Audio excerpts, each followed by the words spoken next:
What's up, everybody? Hey, Tom Laird here, host of the Advice from a Call Center Geek podcast and founder of Expivia. For exceptional contact center outsourcing, trust Expivia. We're fully AI-driven, as all of you know, and can handle voice, email, chat, and all of your digital channels. Our 600-seat USA contact center is expert in healthcare, financial services, insurance, tech support, retail, and more. Experts on the NICE CX1 platform, we ensure seamless customer experiences. DM me or visit expiviausa.com for more. This is Advice from a Call Center Geek, a weekly podcast with a focus on all things call center. We'll cover it all from call center operations, hiring, culture, technology, and education. We're here to give you actionable items to improve the quality of yours and your customers' experience. This is an evolving industry with creative minds and ambitious people like this guy. Not only is his passion call center operations, but he's our host. He's the CEO of Expivia Interaction Marketing Group and the Call Center Geek himself, Tom Laird.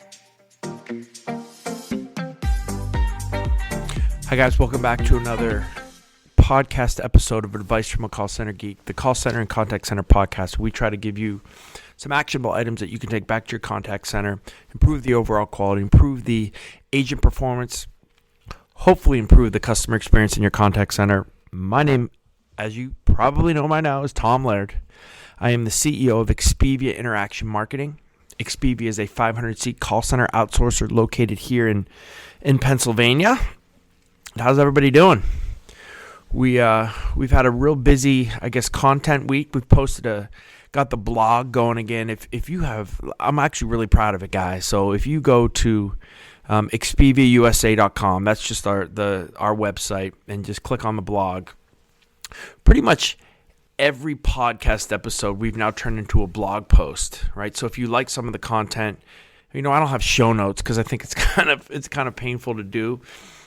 But basically those are the show notes. So if anything that you want that we talk about here in written form, you can kind of go there and you can download that. We actually kind of elaborate a little bit more in the blogs as well, because most of the time, all the time, we're taking the podcast, putting it into blog form, and then I'll always think like, oh man, I needed to talk about that. So it's kind of another cool, piece of content for you. So that's back alive. We just posted 5 or 6 different episodes there. We're going to continue that. Another one's coming out tonight. This episode will be out on there as well next week. So it'll be basically podcast, blog post the next week. Anyway, thank you guys for joining. I wanted to get into the digital customer service side today. So we're going to talk about how to set up digital customer support. What channels should you be looking at? What are some of the basic techniques that you need to do? And I could do a full series on this, right, for each different channel and kind of how to service them. But this is something that you're going to have to know, right? We have people who listen to the podcast who are everywhere from 18 to 70 years old. We do see that there's a little bit of hesitation towards newer channels, right? If you are a little bit on the older spectrum of this, I'm probably smack in the middle. I'm 43, right? I kind of see both sides of it with kind of where I came up and where I see things are going. But there is some hesitation, right? So it seems like the newer channels are always kind of they get the most pushback, right, to start to implement.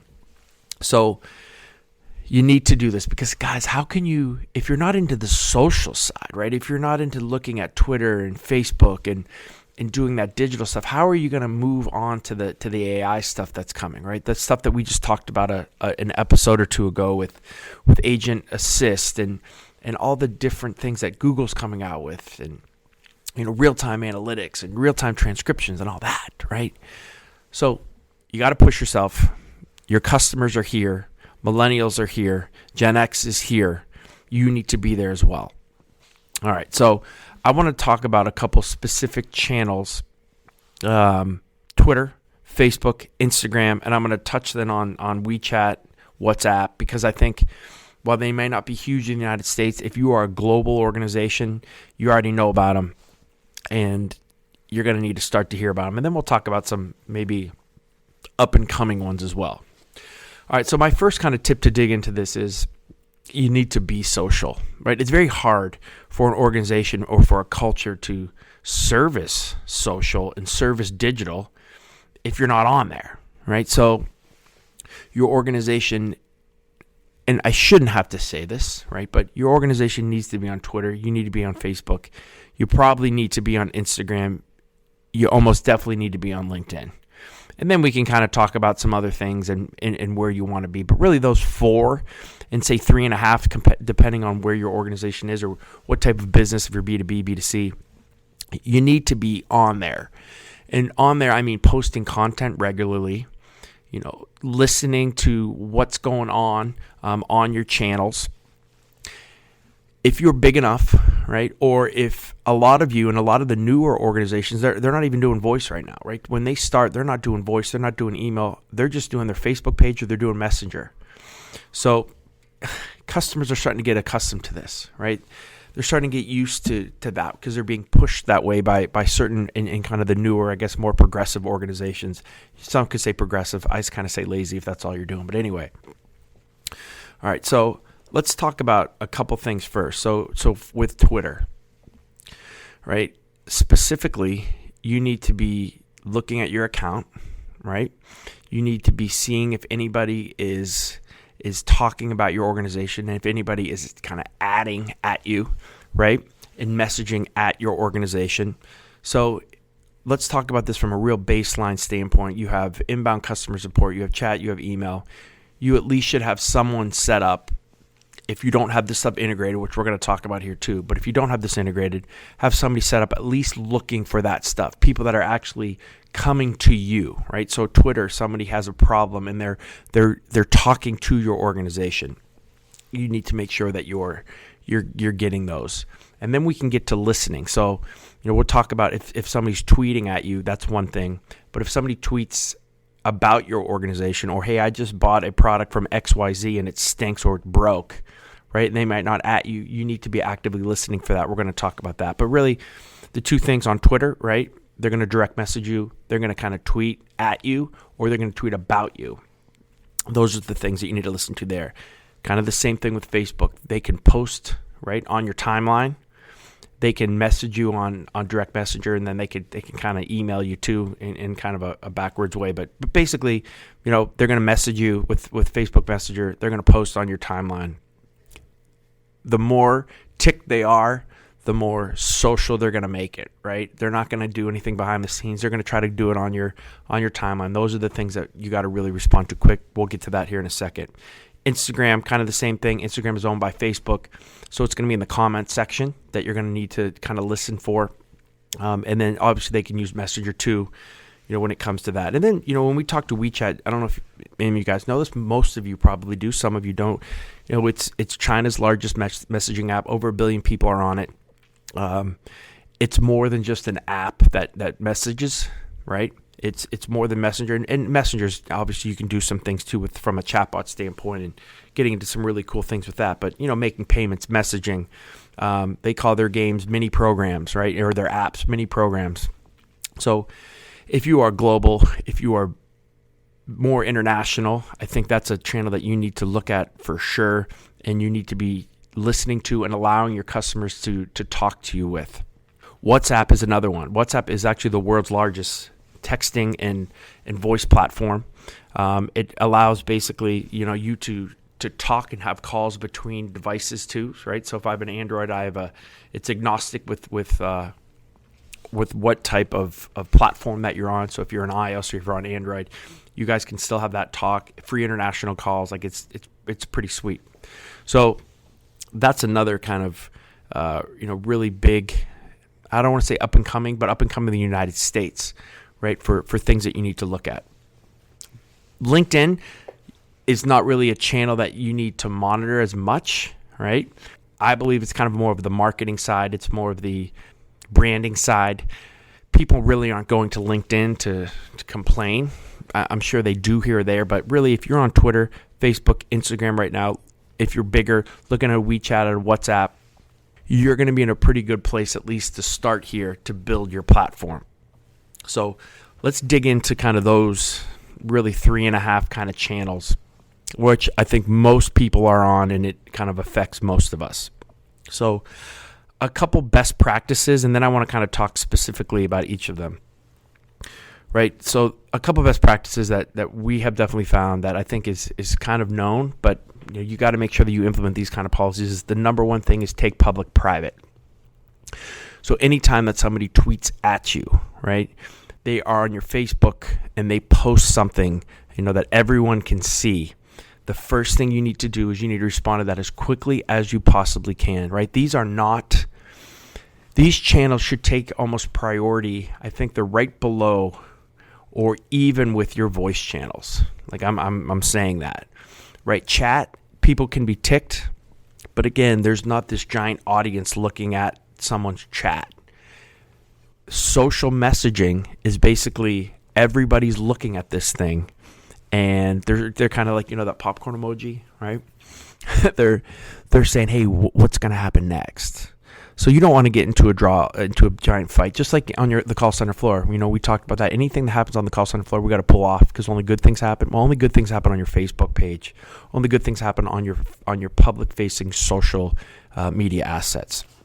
So take them private, DM them, try to get through the conversation that way. Make sure that you're not hashing anything out or getting defensive publicly.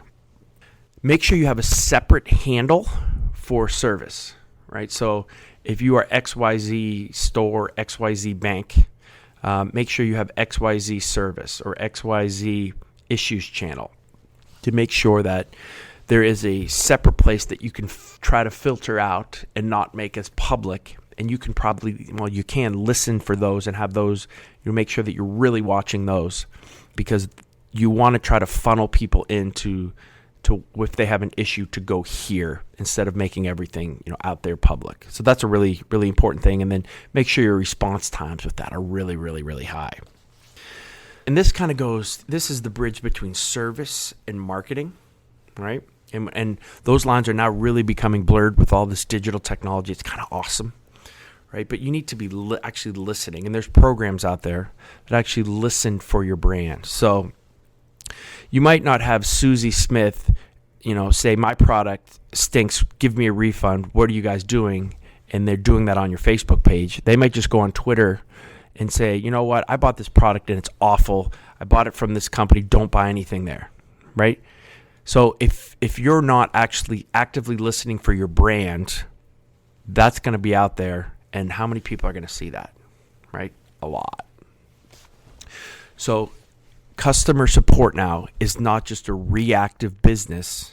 You have to be proactive with digital customer support. And that's one of the biggest takeaways, being proactive with digital customer support. Being able to respond to this customer as quickly as possible, saying, Janie, Mrs. Janie Smith, we're really sorry to hear this. Can you please DM me?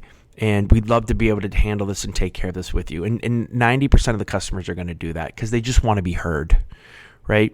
Most of the time, they're going through social channels when they've tried other places and they failed.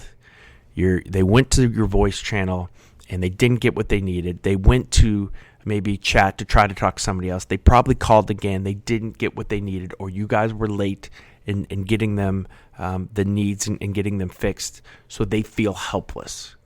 So the last ditch effort a lot of times is these social channels, because they say, you know what? I tried to do it the right way. Now I'm doing it this way. Really important that you, first of all, try to handle that initially. But when it happens, you're listening, you're being proactive, and you don't let that fester.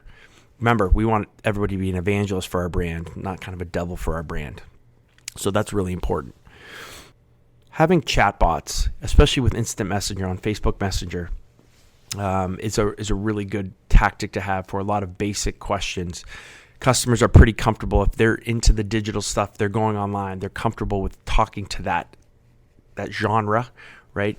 They're into that kind of technology. So that's another way too that you can get 24/7 service on a lot of this stuff. In kind of when it's 3 o'clock in the morning and you have an organization that doesn't have 24/7 service, that's going to help you do a lot of those kind of things. And the other really good tip I have is to create content.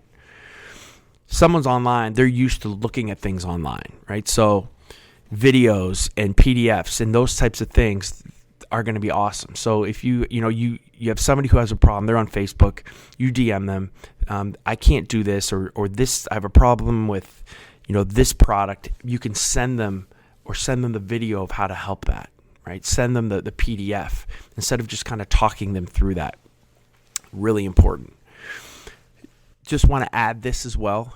Being an omni-channel contact center, like we're omni-channel, so I can go in and out of these channels. So like if somebody's on a chat and they say, hey, Tom, I need, I don't understand. I can launch a phone call, keep all the connections the same, right? I don't have to like hang up one, make the phone call. If they wanted to go back to chat, start a new chat session, don't know if they're going to get me. We can kind of do that on the digital side. And a lot of you guys, I know, can do that too. Really important. And that's where omni-channel is really going to become more important as more and more of these channels become. We got to kind of integrate them all together. So those are a couple tips that I have to make sure that you're at least setting up your processes properly. So again, you guys know I'm on Nice and Contact Shop. One of the things that they're coming out with is they just had a purchase of a company called Brand MC, and they are integrating every single, and they got to be really active with this and kind of fluid with it, because there's different social channels that are coming and going all the time, right? Facebook, who knows, in 10 years, maybe that doesn't exist anymore. So it's not hard-coded. It's a kind of an ebb and flow process where we can choose what channels we want to be in. And a lot of this is happening throughout the call center industry. And we treat them like a regular channel. So I have a voice channel for my reps. I have chat. I have email. I have Facebook. I have Twitter. And maybe for this client, I just have voice and an Instagram and a Twitter or Facebook Messenger. I can choose how I'm interacting with my customers, what my social media assets are, how my customers are listening, and how they're interacting with me, not only from the voice and kind of those kind of, I don't say archaic, but those legacy type ways to talk, but now also, moving into these digital channels, which I'm now treating. I can put SLAs on them. I can route them like regular calls, right? So that's how mainstream this is getting, right? So when a giant company and a giant telephony company like Nice and Contact is saying, you know what, we need to treat digital channels just like voice, email, and chat channels because they're that mainstream, then that should, ring some bells, in your organization to say, hey, we need to get on board with this, right? So again, depending on your brand, there may be a rush to do this or there may be a slow walk to do this, but there better be momentum going that way. These are going to be channels that are going to start to kind of continue to take over. And, as you move away from legacy carriers, from really everybody using voice, right, to moving to chat, the next process and the next movement is going to be to digital. So get on board now, because this is all going to start to be integrated then with the AI, especially because these are tech companies. So the merging of all of this technology coming together we're right at the beginning of this. So again, make sure that you're listening to your customers. Make sure you're listening to things about your brand, people talking about your brand. Make sure that you have specific SLAs that are set up when somebody talks to you, especially when they're posting on a public-facing social asset. You're responding as quickly as you possibly can. Treat these channels not as secondary channels, but as a 1B to voice, because again, this is the whole point of NPS, right? It was to go out and make people an evangelist for our brand. Go on social media and say, hey, my organization, this company that I've been working with is awesome. I love their products. You can't do that if they're saying negative things. You have to make sure that you're on top of that. So that's my kind of take, guys, on the digital side. I like to keep these things under 20 minutes. I'll go on iTunes. There's a huge drop off after the 20-minute mark. I must just kind of drone on and get boring, but I'd love to know some of your opinions on this, how you guys are integrating with social and with digital. Please go on the Advice from a Call Center Geek community. Start posting stuff there. We're up to about 50 members there, and that continues to grow every single day. So I'd love to see you guys there. Also, the YouTube channel, Advice from a Call Center Geek YouTube channel. I'm posting every single day a call center tip, the daily call center operations tip. So go on the YouTube channel, like it. And then again, we have our Facebook, we have our Twitter, we have all that stuff. So again, subscribe. Please leave a review. Love a review on iTunes. I want to hear what you guys or Spotify. I guess Spotify you really can't leave you really can't leave reviews, but at least on iTunes, those of you guys are listening. And according to this, 73% of you guys are listening on iTunes. So please do that as well. And then again, follow me on LinkedIn. Follow me on Twitter. Constantly posting. We're trying to post, about 20 to 25 pieces of call center content a day. So if anything else, it's going to help you. Again, thank you guys very much for all the support. We're almost at 19,000 total downloads. I love all you guys, and I will talk to you guys next week.